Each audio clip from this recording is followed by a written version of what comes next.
అందరికీ నమస్కారం. కార్బోహైడ్రేట్స్ అంటే అందరూ అవి రాంగ్ అని అంటారు. చాలామంది కార్బ్స్ తింటే వెయిట్ గెయిన్ లేదా షుగర్ వస్తుందని అనుకుంటారు. బట్ నిజమేందంటే కార్బ్స్ అనేది మన బాడీకి మెయిన్ సోర్స్ ఆఫ్ ఎనర్జీ. కార్బ్స్‌లో కూడా 2 టైప్స్ ఉంటాయి.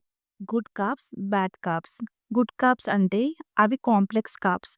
బ్యాడ్ కార్బ్స్ అంటే అవి రిఫైన్డ్ కార్బ్స్. కాంప్లెక్స్ కార్బోహైడ్రేట్స్‌ని వోల్ కార్బోహైడ్రేట్స్ అని కూడా పిలుస్తారు.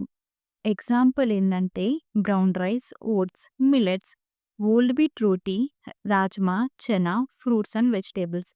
ఈ ఫుడ్‌లో ఫైబర్, వైటమిన్స్, మినరల్స్ ఎక్కువ ఉంటాయి. ఇవి తింటే ఎనర్జీ అనేది స్లోగా రిలీజ్ అవుతుంది. సో, దానివల్ల మన బ్లడ్ షుగర్ అనేది స్టేబుల్‌గా ఉంటుంది. డైజెషన్ కూడా ఇంప్రూవ్ అవుతుంది. స్టమక్ కూడా ఫుల్‌గా ఉంటుంది. ఓవర్ ఈటింగ్ దానివల్ల తక్కువ అవుతుంది. ఇంకా ఎనర్జీ కూడా చాలా టైం వరకు ఉంటుంది మన బాడీలో. ఫర్ ఎగ్జాంపుల్ ఓట్స్ తిన్నాక చాలా టైం వరకి మనం యాక్టివ్‌గా ఉంటాం. ఆకలి కూడా ఏం జల్ది కాదు. Next refined carbs. దీన్ని సింపుల్ కార్బ్స్ అని కూడా అంటారు. White rice, maida, white bread, cakes, biscuits, sweets, soft drinks, packed జ్యూసెస్‌ని రిఫైన్డ్ కార్బ్స్ అని అంటారు.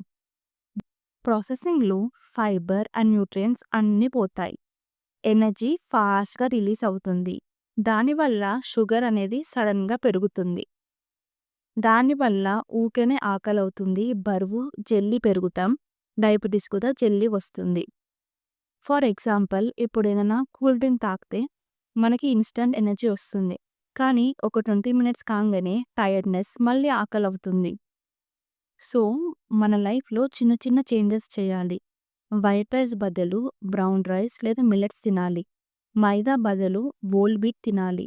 బేకరీ స్నాక్స్‌కి బదులు ఫ్రూట్స్ లేదా నట్స్ తినాలి. సాఫ్ట్ డ్రింక్స్ బదులు లెమన్ వాటర్ లేదా బటర్ మిల్క్ తాగాలి. So, carbohydrates are not your enemies.